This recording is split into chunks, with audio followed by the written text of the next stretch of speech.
Here we are, Andreas. Drink this. I do not know why you should make this fuss over me, Dr. Watson. Anyone would think that I am seriously ill. Oh, well, you're not. But you might be if you don't take care of yourself.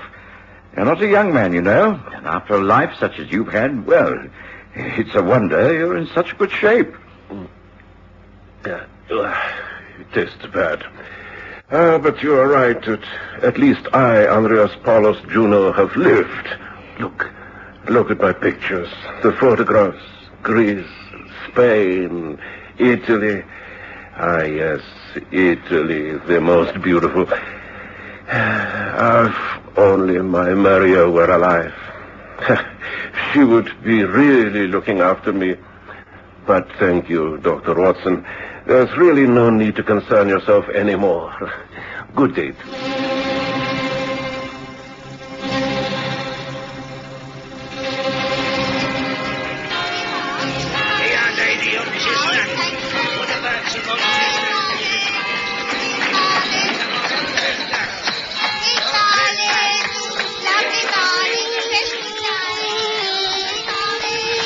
We present the Stories of Sherlock Holmes.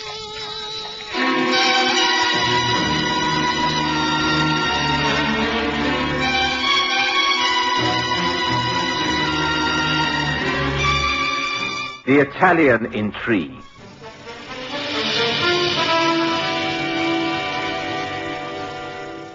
Sherlock Holmes was never a man to believe in luck or in coincidence. As a medical man, I suppose I should have been equally scientific, but my long travels in the East, mixing with strange fakirs and mystics, had left me with a form of ingrained superstition. I became aware of this once again in the summer of 1891, when I attended one of my most colorful patients in his small detached house in Moorfields. Andreas Juno was a wonderful man, filled with a zest for living at every moment. He'd married an Italian girl, Maria, and they had one son, Rico.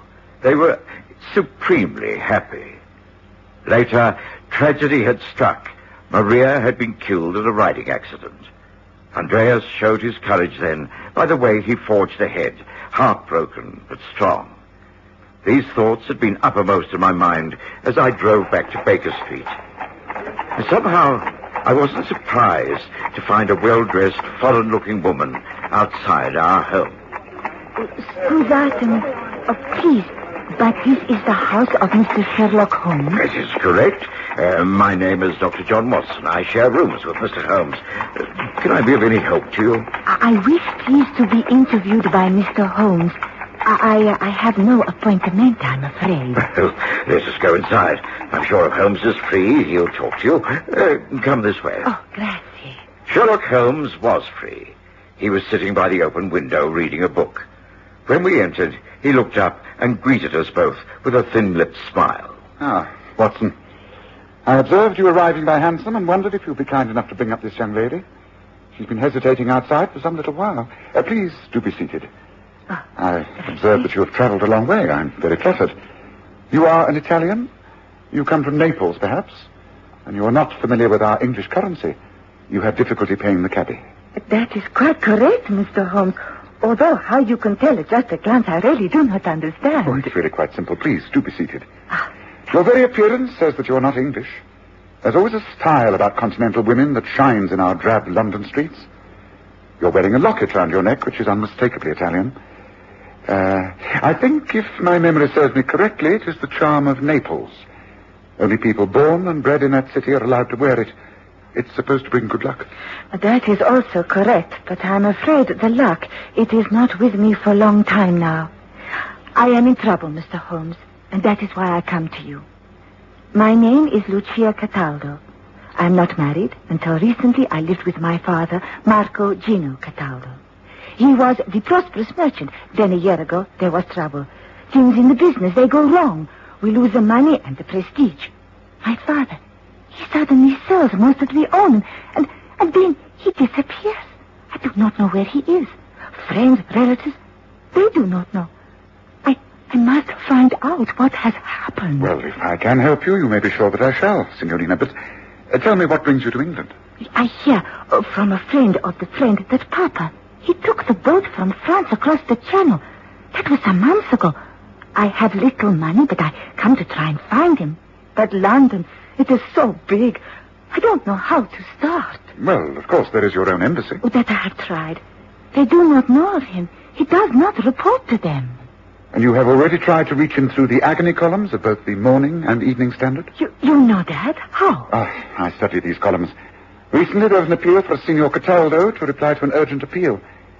The moment you mentioned your name, I knew it must be the same family. So what can I do? I must find Papa. Well, of course, I shall make all the inquiries I can. Tell me, you have no names or addresses of any of your father's friends in London? No, not as far as I know. He has no friends here. All the time we lived in Naples, there was never an English visitor in our home. The only time Papa spoke English was to a Greek friend. English to a Greek friend? But how odd. Do you recall the friend's name? Oh, it was many years ago. The man, he married a girl from my village, and he became friendly. I cannot recall the name. It was, I don't know. My friend's name was Maria Goldini. Maria Goldini? She married this man who was much older than herself. Well, it could have been Juno. Could it be Andreas Paulus Juno? Un momento. You know, Dr. Watson, I think that was it. I cannot be certain. It was so many years ago, but it might have been. Well, come now, Watson. What magic trick are you about to perform now? An Italian rabbit out of a hat? Not exactly, but by the wildest coincidence, I've just returned from administering to a patient. He's an elderly Greek gentleman, Andrea Paolo Juno. He married this Italian girl when he was middle-aged. I have a strong feeling that it must be the same man. Oh, well, now, that is something to go on. Dr. Watson, even if this does not lead us to Papa, if this is the same man, then please, can you not take me to him? I should greatly like to meet him again. Well, of course I will. Andreas is not desperately ill, but I can always find an excuse to call in upon him. I shall be busy with other patients for the rest of the day, but tomorrow morning, perhaps. Oh, grazie. That I can agree to. Good. Now, where are you staying at the moment? In the Garibaldi Hotel in Albion Street. Marble Arch. It's quite convenient. Shall I pick you up there at, say, at 9 o'clock tomorrow morning? Oh, that will be most convenient. Oh, thank you very much. I will take up no more time, Mr. Holmes, but I do hope that we shall meet again soon. I do most sincerely hope that we find your father. Good day to you, Signorina Cataldo. Okay. I saw Lucia Cataldo downstairs and into a hansom cab. When I returned, Holmes was seated at his desk, one of his innumerable research folios open in front of him. I do not seem to find what I'm looking for, Watson. Well, might I ask what it is? The name Cataldo, it has a definite ring about it. I thought when I saw the agony columns the other day that it was to do with a criminal element associated with Palermo in Sicily, the treacherous organization known as the Mafia. But you're not suggesting that Lucia Cataldo's family are criminals, are you, Holmes? I didn't say that, but ask yourself one thing, Watson. Why has this man uprooted from Naples and come to England? And without explaining the reason to his only daughter? It's the act of a desperate man, a man afraid for his life. You mean he's been hounded out of his own country and is hiding over here? He doesn't want to acknowledge the fact, not even to his own daughter. Yes, exactly. He might even think the advertisements appealing to him in the newspapers are a trick to get him to reveal his whereabouts. I see, and I don't fancy our chances of tracing him. Oh, I wouldn't be as pessimistic as that. Follow up on the visit to your Greek friend in the morning, but keep your eyes and ears open, Watson. There could be a great deal more behind this than first appears. The rest of that day passed uneventfully enough. The next morning dawned bright and clear, and Lucia Cataldo was waiting for me at her hotel. She spoke little on our drive out to Moorfields. It was clear that she was extremely worried. But when we were shown into Andreas Juno's house, it was Rico, his son, who welcomed us. Ah, Dr. Watson. How pleased I am that you have called. Father was taken quite bad during the night. I was wondering how to get in touch with you. Do come in. Oh, allow me to introduce you. This is Lucia Cataldo. She believes that her father and your own were friends many years ago in Italy. I'm very pleased to meet you, Signora. And I you. It was lucky that I called here yesterday afternoon. As you know, my job takes me all over the country, Doctor. I'm rarely home more than a few nights every month. Will you please follow me? Well, what appears to be wrong with your father, Rico? Oh, he has the pains in the chest and can't breathe very well. I gave him some of the medicine you left yesterday, but he didn't sleep at all. If I didn't know him better, I would think he was imagining it all. He seems to be worried about something, quite unlike him. In here. Dr. Watson to see you, Father, and also a friend from Italy. Italy? A friend from Italy? I am Lucia Cataldo. I wondered if you were the friend who used to visit my father, Marco, in Napoli. Lucia, I cannot pretend. Oh, si. Oh, but what are you doing here? I think before you start to explain, Signora, I must attend to this gentleman. Would you mind? Rico, please, now that the Signora knows your old friends, won't you take care of her until I've examined your father? No need. I'm all right. You are not all right. You're clearly in great distress. I must take your temperature and listen to that chest of yours. Do as the doctor says, Father. Come, Lucia. I may call you that, meantime. Come this way. Now, let's get one thing clear. If I have any more of this nonsense, I shall have you removed to a hospital. You won't like that, so you'd better do exactly as you're told. Now, open your mouth and don't talk. I gave Andreas another thorough examination. His condition was much the same as it had been the day before. I could detect no marked deterioration. All I could do was leave more medications and order him to take a complete rest. Then I allowed Lucia Cataldo back into the room and left them together. So you see, Signor Juno, I must find my father. I must know what all this means. You are the only person I know in England who may have heard from him. Ti prego, have you seen him? Has he been in touch with you? Tell me. My dear, my heart, it bleeds for you, but from the little I know, I can only advise one thing. Go back to your own country. Cease this search for your papa. It is a hard thing for me to say, but if you stay here, continue to ask the questions, you will only make things far worse. Go, while there's a chance. Go, leave now. Leave me in this house and never come back. Understand? Never. Lucia Cataldo was with Andreas for only about 20 minutes. When she came out of his room, she was pale and trembling. She refused to talk about their conversation and begged me to go about my daily business. I was reluctant to do this, but when Rico Juno said he would take her back to her hotel, I was forced to agree. We said we'd keep in touch, and I assured Rico that I would call upon his father within 2 days, and that I was available on the telephone should he want me before then. The next afternoon, just as I got back to my surgery... Call for Dr. John Watson. Watson speaking. Hold the line, Dr. Watson. You're going through. Hello? Hello, Dr. Watson. This is Rico Juno speaking. Oh, good afternoon, Rico. What is it? Anything wrong? Yes, there certainly is. It's father. He's been attacked. I went to my office this morning, and when I returned about noon, I found him lying on the floor of the sitting room. Someone must have got in and beaten him up. He's in a bad way. Gracious, where is he now? In the Moorfields General Hospital. They say he'll be all right, but it's very worrying. Oh, I'll get over there as soon as I can, Rico. Thank you for letting me know. Now, try not to worry, and I'll be in touch with you later. Thank you. Goodbye. Goodbye. It was later that afternoon before I managed to get across to the hospital. I was allowed to see Andreas because I was his doctor, but I knew that it was useless to question him at any length. He was extremely badly beaten, and although no bones were broken, there was obvious concussion. And a lot that he said didn't make sense. Don't get away. No right to be here. Well, won't tell you a thing. Where am I? Andreas, this is Watson. Can you understand me? Now, I am here. You be all right. Just try to lie quietly. Dr. Watson, yes.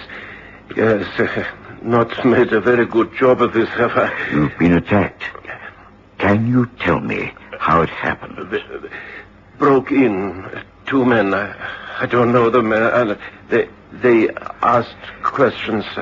I didn't understand. I told them to get away. Get away. No right in here. Won't tell you. Never heard of the man that no one here called Marco. It was clearly a waste of time to stay further. I had a talk to the doctors and nursing staff and left knowing that Andreas was in good hands. I tried to concentrate upon my work for the rest of that day, but I couldn't get my mind away from what had happened. Holmes was out when I got home.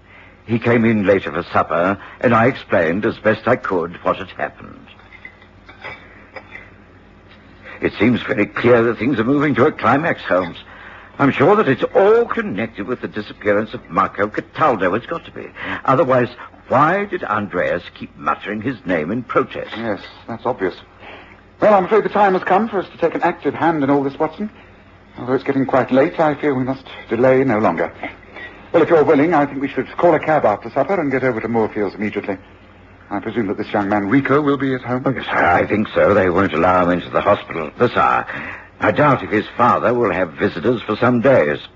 Well, Holmes, I agree. I should be grateful for your advice. Frankly, the thing's growing upon my mind. It's, in a strange sort of way, I feel responsible. Well, in that case, let us finish up the remains of the game pie, wash it down with a draught of fine ale, and be on our way. What do you say? Within half an hour, we were in a hansom and pattering our way across London. By the time we got to Moorfields, it was quite dark and the streets were deserted. The lights were on in the downstairs windows. That at least showed us Rico Juno was at home. He received us with delighted surprise. Oh, come in. How nice to see you, Mr. Holmes.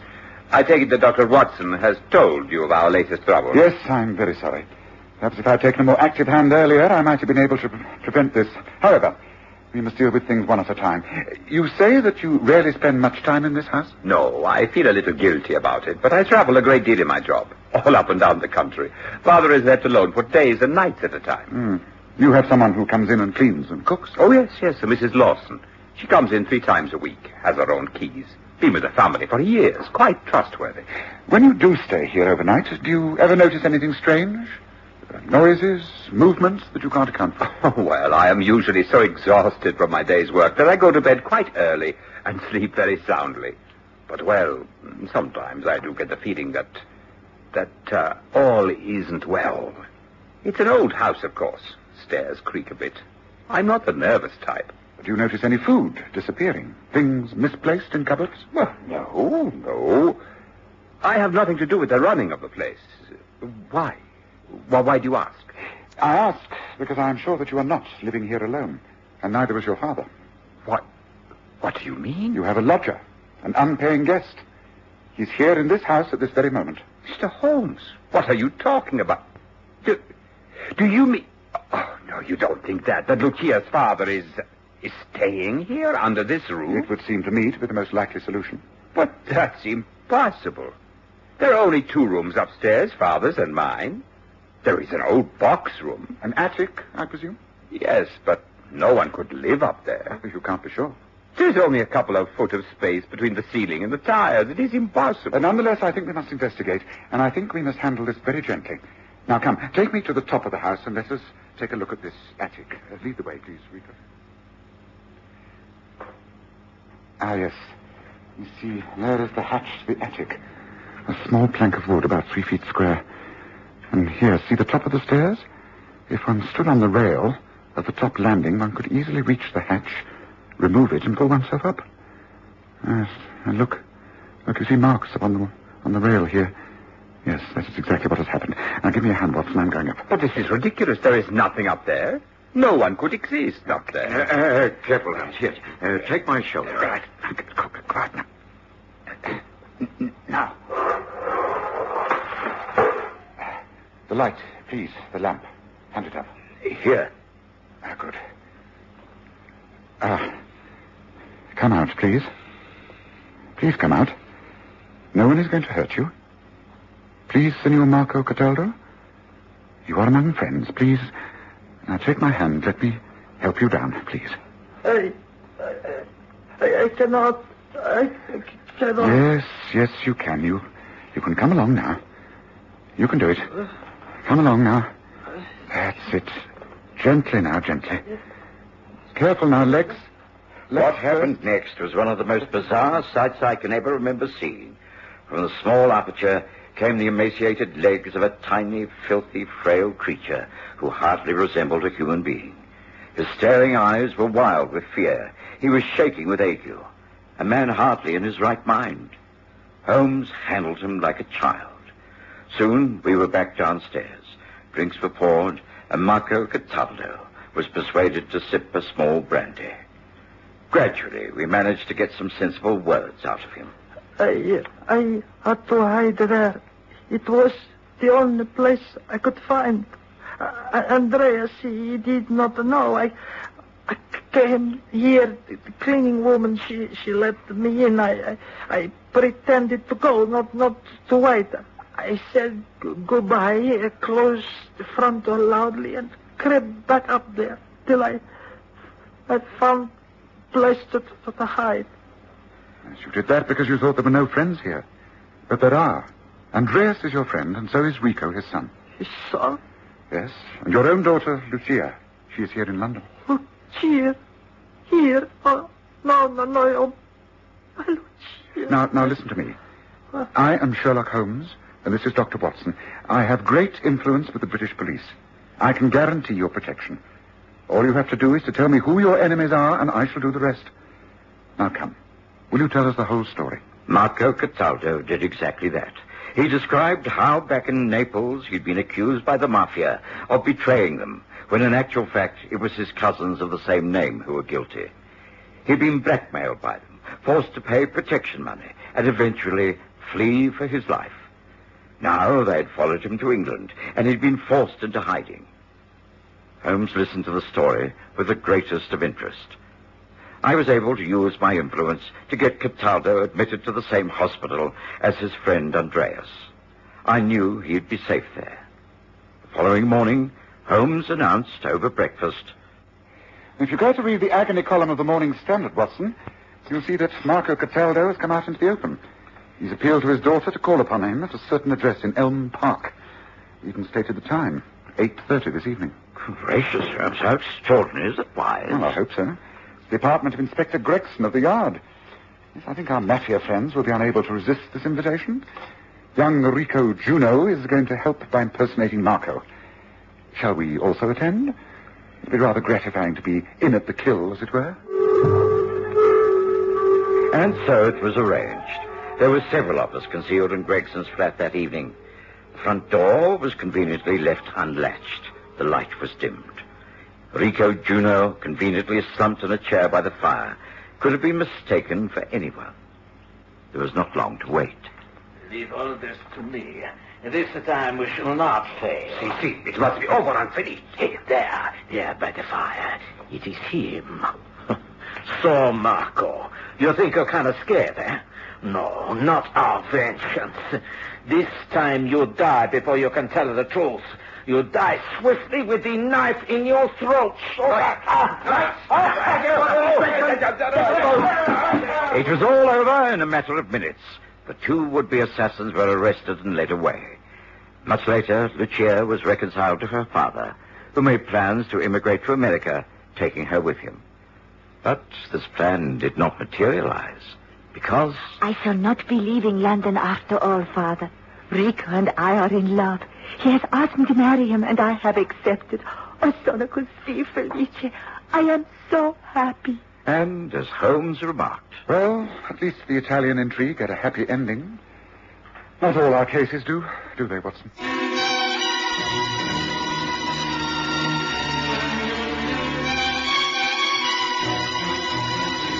Listen again next Sunday to The Stories of Sherlock Holmes, with Graham Armitage as Holmes and Kerry Jordan as Dr. Watson.